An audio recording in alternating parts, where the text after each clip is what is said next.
Hi, I'm CJ and this is my RC channel. In this video, I'm going to be assembling the Ender 3 V2 3D printer. Now, as some of you may know, I already have one of the Ender 3D printers. It's an Ender 3 Pro. It was actually kind of an in-between model.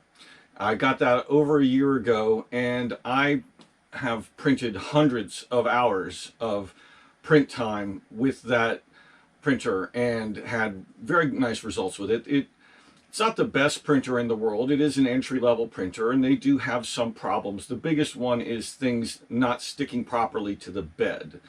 And I'm going to be doing a video specifically on how to solve that problem, how to get better print results. I'm going to be assembling this V2. There are a lot of advantages. There's a new interface. The power source is mounted differently, but it's still basically the same printer. Now, I've done a lot of mods to my original one. I went from a Bowden tube drive to a direct feed and a variety of other changes. And that printer is by no means ruined or burnt out. It's still going strong, and I'm going to be using it a lot more as kind of a test bed for certain specific pieces. And I wanted another printer so I could, do mods and have one that pretty much is running constantly. I've got a lot of projects I want to do. I've got some 3D planes to print this year and such. So there's a lot of, everything from, home items that, benefit my wife and I around the house. There's all kinds of things that I've used that printer for. And so I'm going to show you how to assemble this. There are certain things that will make it a better printer. For example, the bed mount has springs. Those 4 springs can be replaced with a higher quality spring. It costs about $8 or $9 for a set of those springs, and it makes a huge difference in the performance. The bed stays level a lot longer, a lot better. Bed leveling is very important. That's worthy of a whole video. The Bowden tube. I'm going to not do a direct drive on this, at least not right away.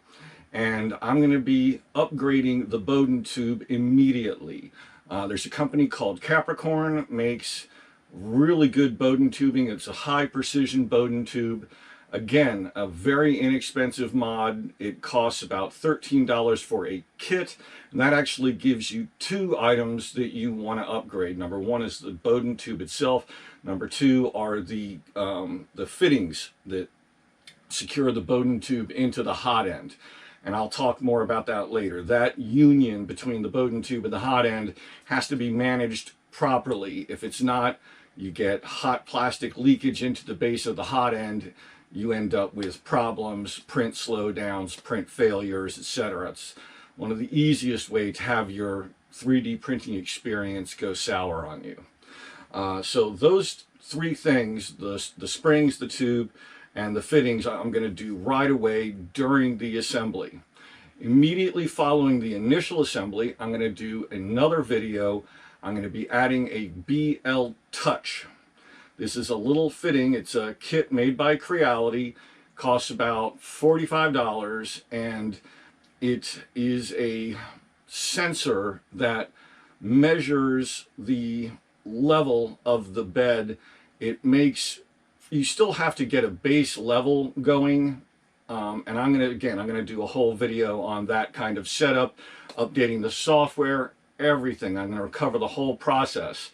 But there are some things that we need to do correctly during assembly that will make a tremendous difference in the overall performance and reliability of the printer.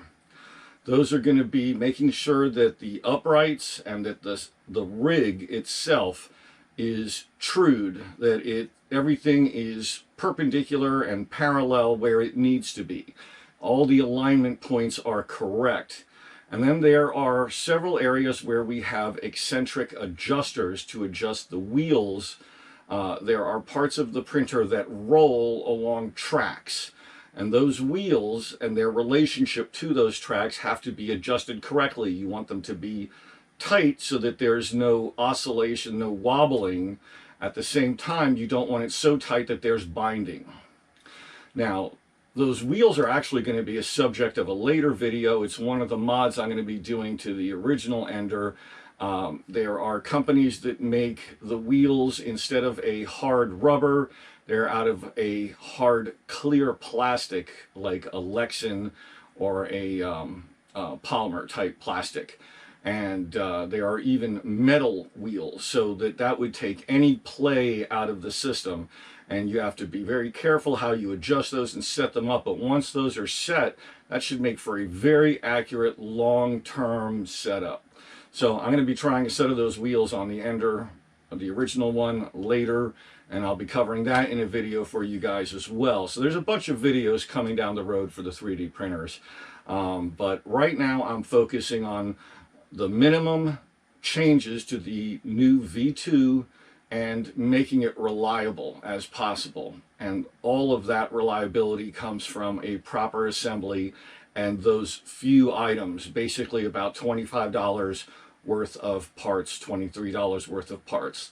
The Bowden tube kit with the new fittings and the springs. Those three things make a huge difference. So let's unbox, let's assemble and get started. I'll go over any special tools that you're going to want to bring to this. The kit does come with pretty much all the Allen wrenches you need, but I prefer to use better quality Allen wrenches, like T-handled wrenches and such, as opposed to just the little L-shaped wrenches that come with the kit. That's up to you. You can certainly get by with those, but I'm going to cover all the little tricks and tips as we go. So here's our Ender 3 V2.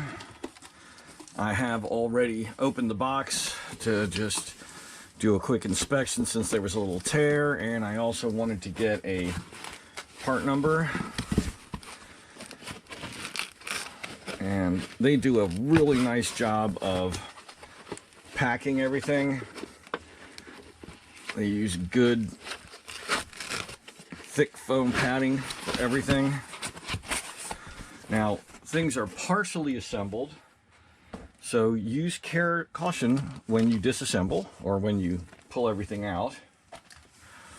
So we have this item here, but as you can see, it's got wire and Bowden tube attached to it. So we're gonna first take these rails out, and then we can start lifting the base out. And make sure we bring our wires with it. I'm gonna set this aside for a moment. And then we have one of our trolleys.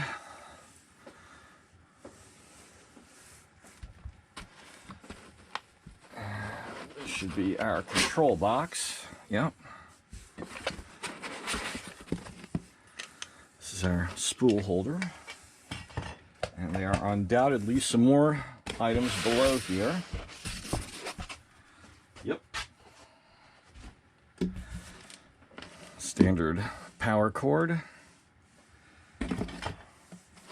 One of our stepper motors. More trolley parts. Tools and assorted items. And that is very nice that they do this with all of their kits. They provide you a bunch of tools. You get a scraper to help get things off the bed. You've got a tip cleaning wire thing there. You've got some zip ties, a little screwdriver, assorted wrenches and hexes, and there's a nice pair of nippers in here as well. And here we have some test filament. And that's our bump stop. They include a knob for the Z-axis, which is really nice.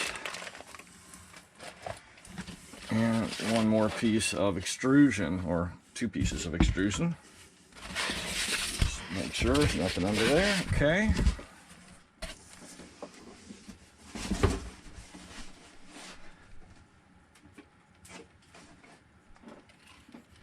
Okay. So I can set this aside for right now. Let's go ahead and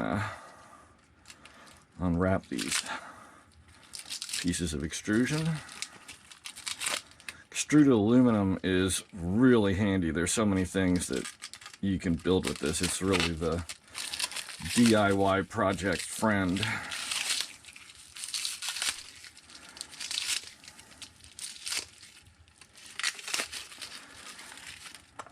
And be careful, because we got an item in there. That's our big jack screw.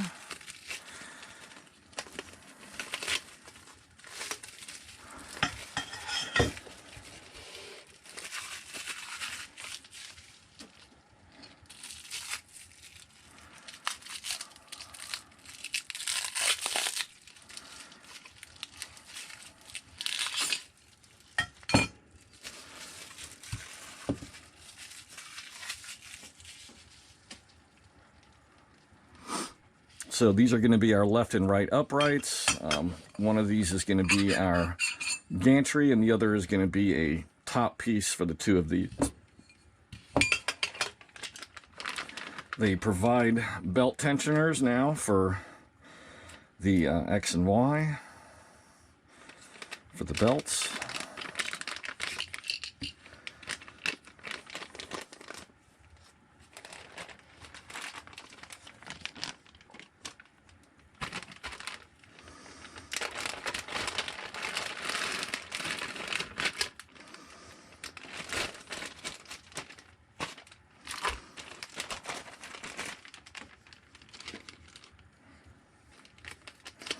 Couple little end caps for the top rail. Assorted screws.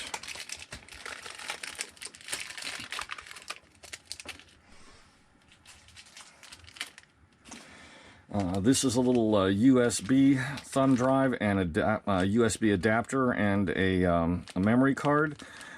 This is going to allow us to transfer files. It's going to have Cura on it, a bunch of stuff. I highly recommend backing up everything that is on here onto a hard drive somewhere on one of your computers. I'm going to be swapping these guys out for higher quality items. And I'm sure we can put that to use somewhere.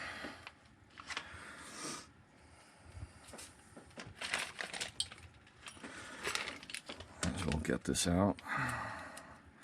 Now, it's probably a good idea to load their copy of Cura because it's been skinned and it's already got the right profile for this machine.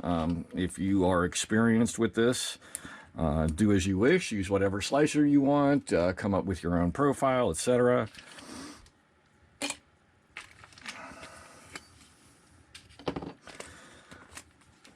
For those less experienced, definitely start out at least with the factory software and tools.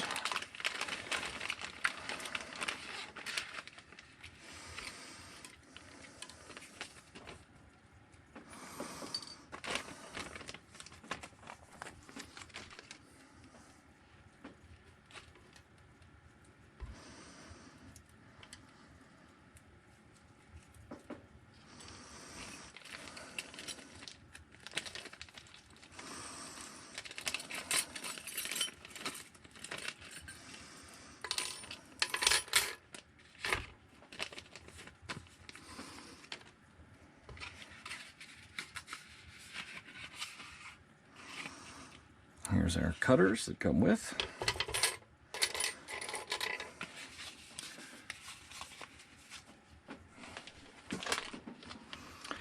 This is the package that has the higher quality Bowden tubing from Capricorn and better fittings. And as you can see, it is packaged and sold by Creality, so you know it's going to work. And here are some of those springs that I spoke about earlier. And this is a handy item. You can get it with some of these packs. Depending on which package you buy, you can either get the tubing and the connectors, or you can get the tubing, the connectors, and one of these cutters. It is a really handy item to have. Having a clean, properly flat cut on your hose, especially at the hot end side of the hose, is extremely important. When you order these springs from Amazon, you get a whole bunch of them. You only need 4. We'll go over those shortly. Okay, we have some warranty information, and there's a 1-year warranty for sales and service, and information is here. Warranty information is here. That's the policy, and you can scan this for, I'm not sure what exactly, probably contact info or something. Now, things to kind of make sure you familiarize yourself with, and this is going to be important for building.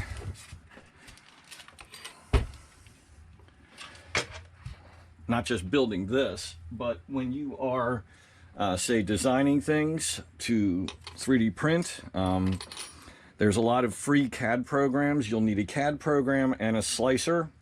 The CAD program is something that you design your 3D object. The slicer, such as Cura, which you're going to have a copy of on that thumb drive, as I mentioned.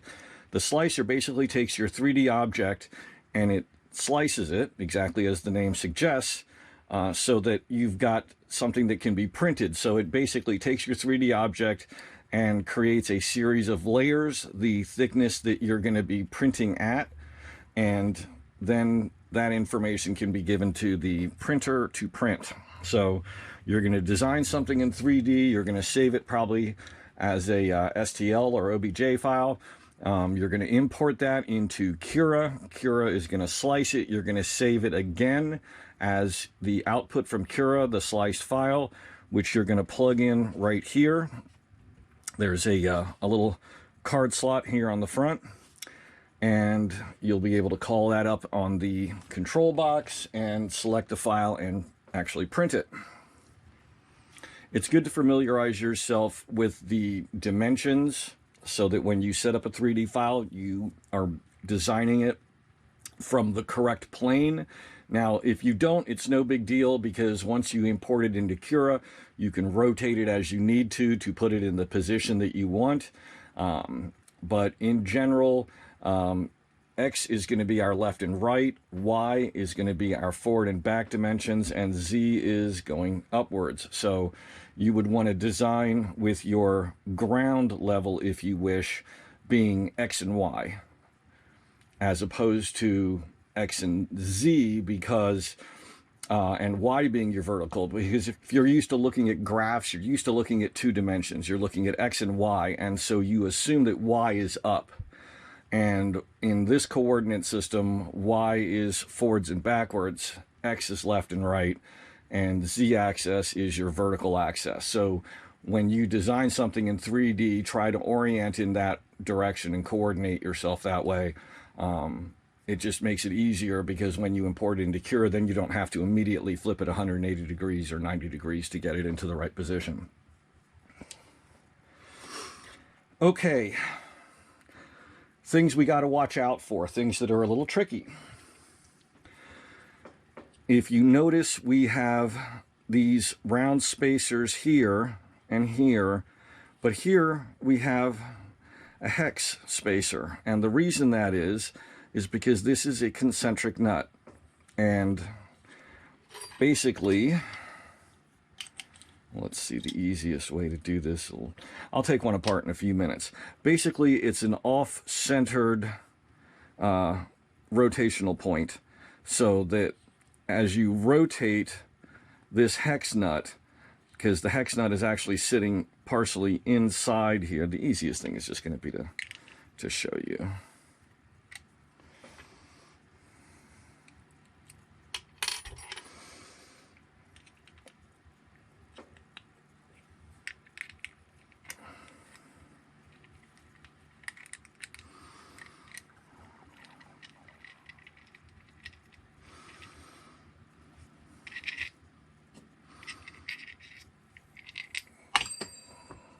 Okay, as you can see, we have this piece. It has an edge here, and that drops into this hole. And as you can see, if you rotate this from below, you can see that this hole is moving in an orbit, if you wish, Here it's at its closest to the wheels, here it's furthest away. And what that allows us to do is to adjust how close this wheel is to these two wheels. That allows us to tighten this assembly on the rail that it's going to run on, because this little item is going to run on this rail, and we want this wheel to be tight enough that it moves freely. We want it to glide on the rail, but we don't want it to be able to jiggle. And that is easily adjusted by loosening that nut, rotating this hex to the right position, and then tightening again. And this is something that you may need to do from time to time over the life of the printer, because these wheels can wear, and over time things will loosen and you will need to readjust. So periodically check things. Like this bed has 4 wheels. They're underneath here, and as you can see, the bed's very loose. I mean, they didn't make it tight for us, which is, you know, to be expected. This is loosely put together for us. And we have another one here, and of course the first one. So there's 3 places that we need to, 4 places, because we also have this little sliding assembly here. This is going to rise vertically. This is our extruder.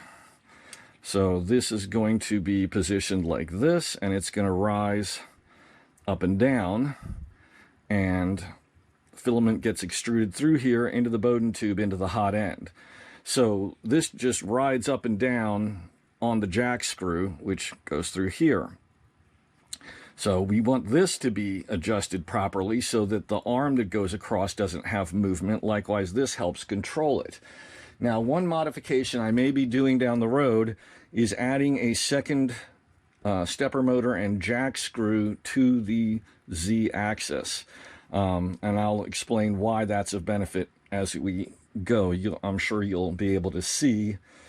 Basically, it involves another one of these, another jack screw, and a modified assembly. And there are kits available aftermarket for this. So, first thing we want to do is adjust the bed. That's the best place to start in this process. So, to get to the bed, you can do it from underneath, but we want to take this plastic cover off and we want to swap out the springs. So the easiest thing to do is just take off this glass sheet and just pry these little clips off. They come off quite easily. Okay, now we have our glass sheet off, and we can peel off this plastic layer, which is just to protect the glass during shipping. You don't want this to remain on here.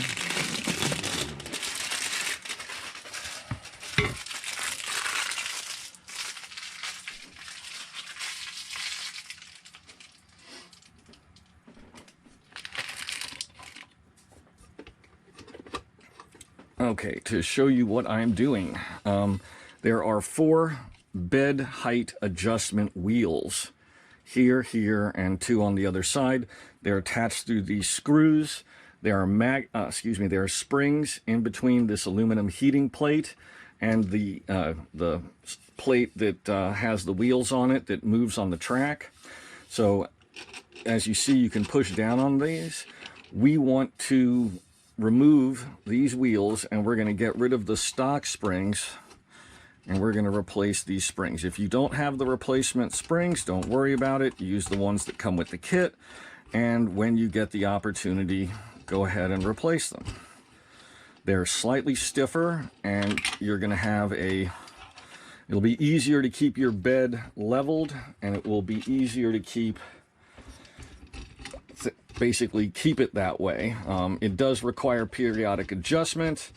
And the next video I'm going to do after, I'm going to be doing first a build video for you guys, and then I'm going to be doing a configure video. It may all go in one, it depends on how long everything takes.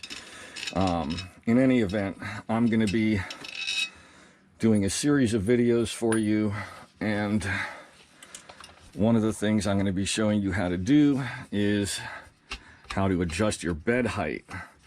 Now, I hate dealing with the bed height. I already have an Ender, the original one. It's a nice printer, but dealing with bed height is kind of the bane of all 3D printing existence. So there is an aftermarket item, and it is sold by Creality, so you know it's going to fit properly. It's called a BL Touch, and it's a type of pressure sensor. And what it's going to do is it's going to make the bed height adjustment a lot easier. It's a little pressure sensor, and it kind of runs a route testing the height of the bed. Now, here are issues with bed height. Since we are printing something one layer at a time that is a fraction of a millimeter thick, we need our bed surface to be flat. And that means we need to adjust it in relationship to the print head. The print head is a little brass tip that comes out the bottom of the extruder right here. That's the bottom of the hot end. That's the tip. And that's going to be riding right at the height of the bed at first, and it's going to rise up one thickness level each time, building up our 3D print. Now, for that to get started correctly and not misprint or have things peeling up, our first layer is incredibly important.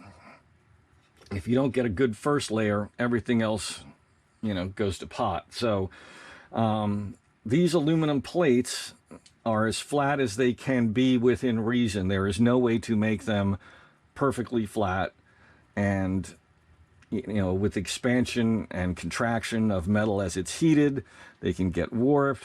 There's issues. So you want to adjust this on its axes so that the bed tip has the same height at the four corners and at the center.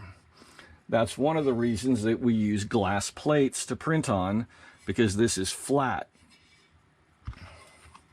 So the BL Touch unit measures the distance for you, and it does a lot of calculations. You still have to get a base bed height, but the BL Touch will kind of handle things from there, greatly reducing the workload of adjusting your bed height. And for those of you who may not get to the end of the video on this for whatever reason, if you already have a printer, if you're learning to do your bed height, always preheat your bed before you adjust bed height, because the glass can shrink, it can contract, it can bow a little bit with the heat, depending on the clamps, depending on the aluminum plate.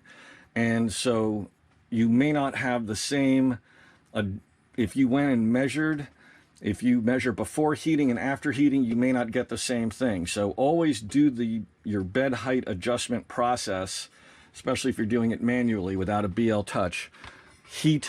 Preheat the bed to the print temperature, and then do it. As you can see, here's our heating element. So with this off, this is now easier to work on here. So they're here on this side, the side with the two washers. The right-hand side, these are where our adjusters are. So what we want to do, I'm going to get some other tools.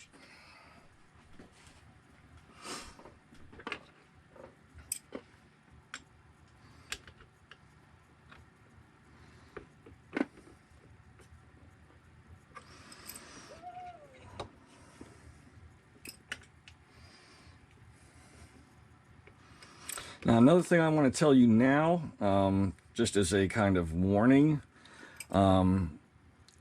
when you move this back and forth, you're turning a stepper motor.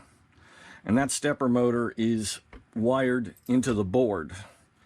And when you turn a motor, instead of the motor being turned by electricity, you're generating an electric charge. So if you slide this back and forward rapidly, you're generating a charge. You can actually light up the screen. So be careful about doing that because you can send a shock into the board. So try to move it slowly.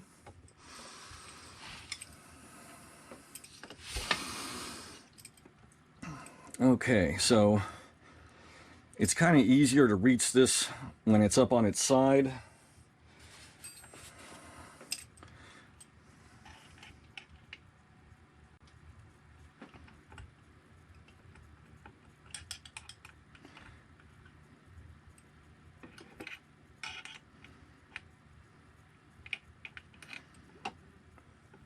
So what you want to do is adjust these screws, these barrels here, and you'll feel them start firming up a little bit as they start getting resistance. And you want to make sure you're not you can't jiggle this. At the same time, you don't want it so tight that it doesn't move smoothly. Okay, then you're going to want to hold that barrel in place and tighten. It would be nice if you could hold this sucker down here, but it's hard to do both. Probably don't need to hold this. Just put a wrench on it to make sure it's not moving, and then turn this, not the Allen wrench, from below, so you know that concentric standoff isn't turning. Now, the hard part is reaching this one, because you really can't, which makes it hard to do. Hard to readjust it or tighten it. We're just going to have to hope that we get a little friction going there. You can try and hold it with your finger, but it just wants to keep turning. Excuse me.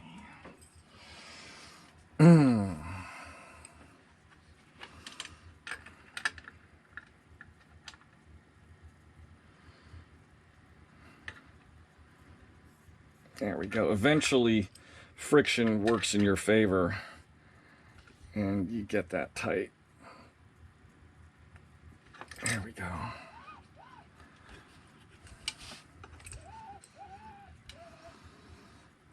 It's a little tight. I know I don't have any jiggle there. Let's see if we can back these off a hair without adjusting the bolts on top.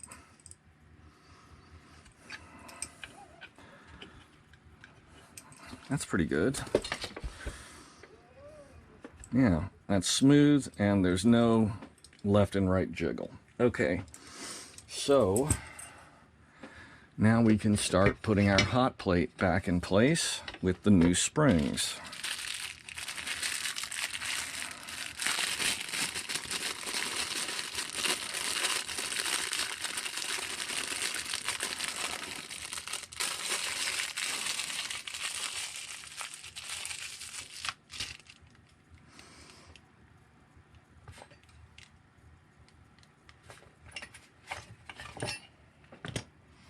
Now, I'm going to start with this corner first because we have this little strain relief plastic widget here, which keeps these wires from getting bent and breaking off of the glass plate.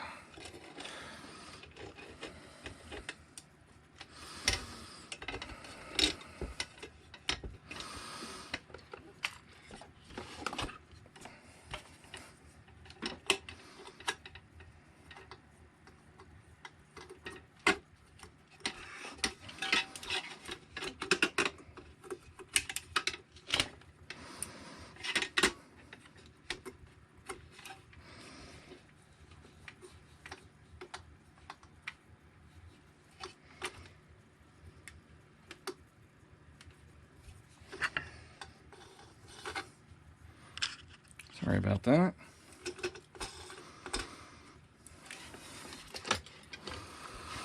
I'd tighten them down about 3/4 of the way.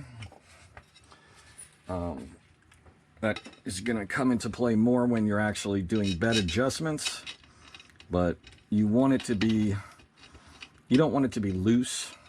You want a lot of spring tension there. So I generally tighten them down about 3/4 of the way. Some people use standoffs and let the BL Touch do everything. I've never tried that. I may experiment at some point. I'll let you know. Now that's one thing I am going to be doing in future videos, is not just covering this particular printer over its use, but I'm going to be doing a lot of experiments on the old printer, my original,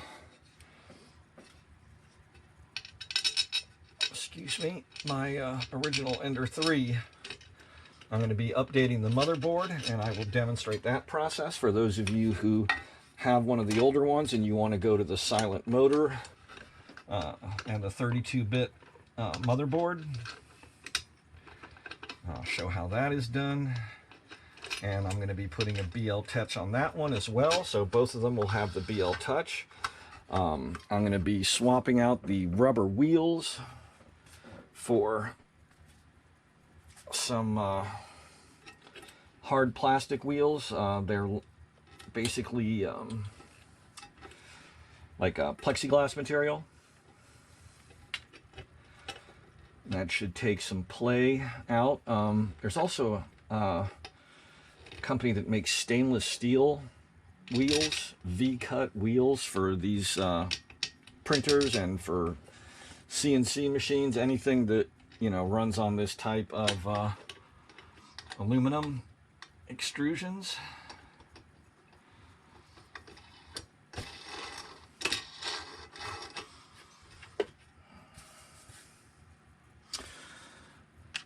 Okay, so I'm going to leave the glass off because we're going to be moving this around, and I don't want to damage it. Okay, so don't need this right now. We need these two. We need 4 of these.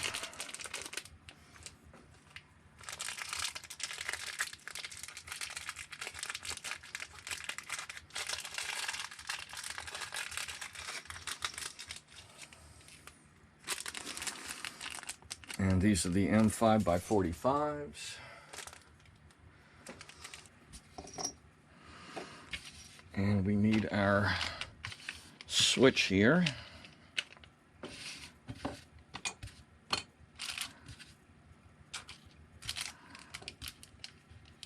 And that's already got its screws on it.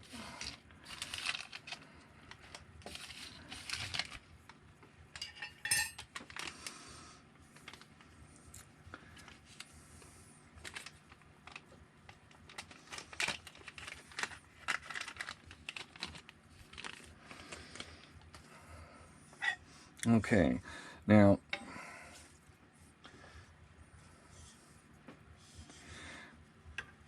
as you can see, these are a little different. This one has a pair of holes here. This one has 2 holes here, and they both have threaded holes down here at the bottom of the extrusion at both ends. Now, these holes are not going to be used. These rails are from the original Ender 3, where the power supply was basically mounted here on the side, and it anchored through these 2 holes. So they're not going to be used. These holes are going to mount the stepper motor that rotates the jack screw. Now, I'm going to attach this loosely for now.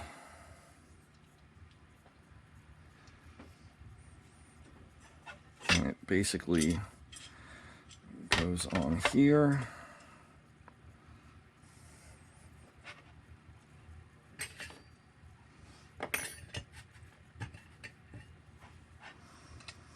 Now, I should explain, these little blocks here will drop in if they are positioned vertically, and then as you tighten them, they're gonna twist and lock into place, and they will stay that way. They will, unless you loosen them, of course, but the more you tighten them, the more they brace themselves.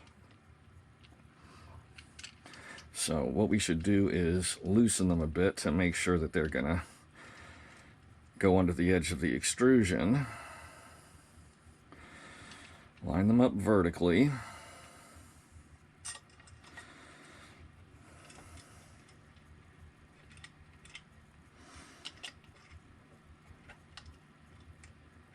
And then just give them a nice twist, and they will lock into place. And again, I'm not going to make these super tight because I'm going to be adjusting them later. And eventually this is going to disappear altogether. When I put on the BL Touch, this will be gone. This is basically a micro switch, and this stops our extruder from just driving itself into the bed and wrecking the motor. So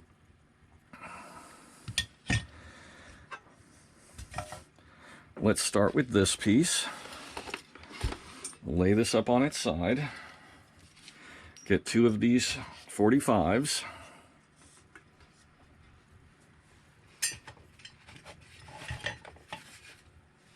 And have your wrench handy. I'll just slide these through. And then start them carefully. Remember, these are steel and these bars are aluminum. The steel can wreck the aluminum, so you don't want to cross thread anything. Always be careful when you're starting stuff. Make sure that it is going to go in the right way, that it's going in smoothly. If it starts binding for any reason, back out, start again, make sure you're doing it right. Now again, these I'm going to do loose. I'm not even finger tightening them because I want to be able to see how this can rotate like this. We want to make sure that it is perpendicular and that the surface is parallel to the one across from it. So that's almost a little, I'll even loosen that up a little more.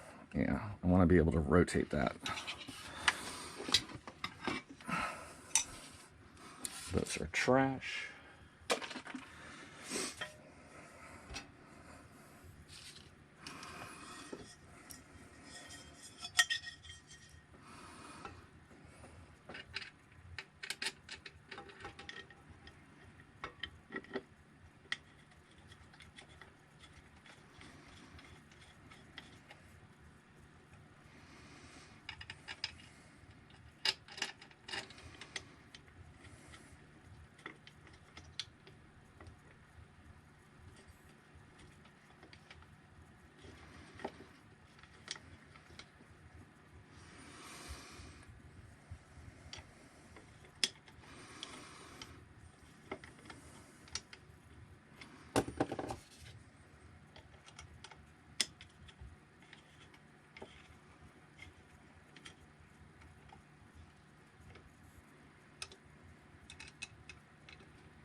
Okay, still loose enough to move it around.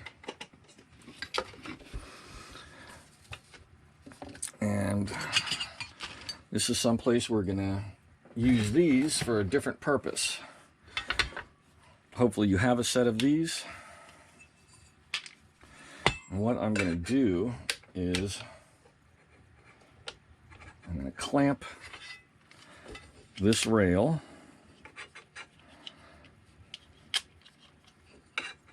See how I can move the rail like that? We want to make sure that these rails are aligned to each other. So by clamping them to this rail, we make sure that they are not askew from each other. And now I can just tip it up this way so I can access the bolts from below, and I can gently tighten them down.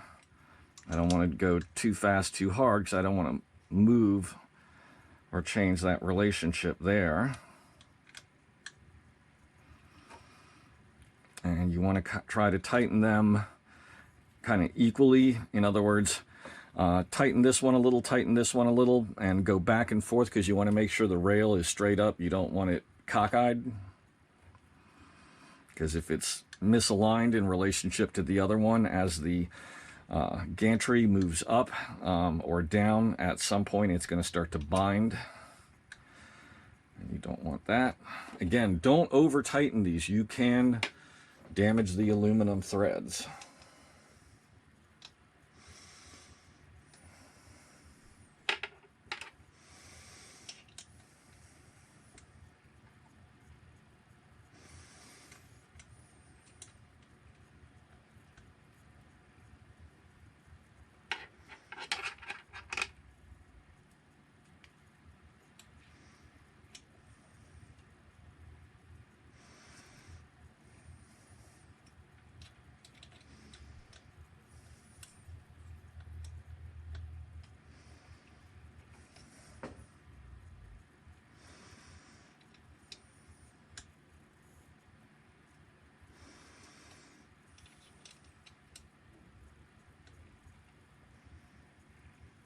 It's better to take your time than rush it and do damage.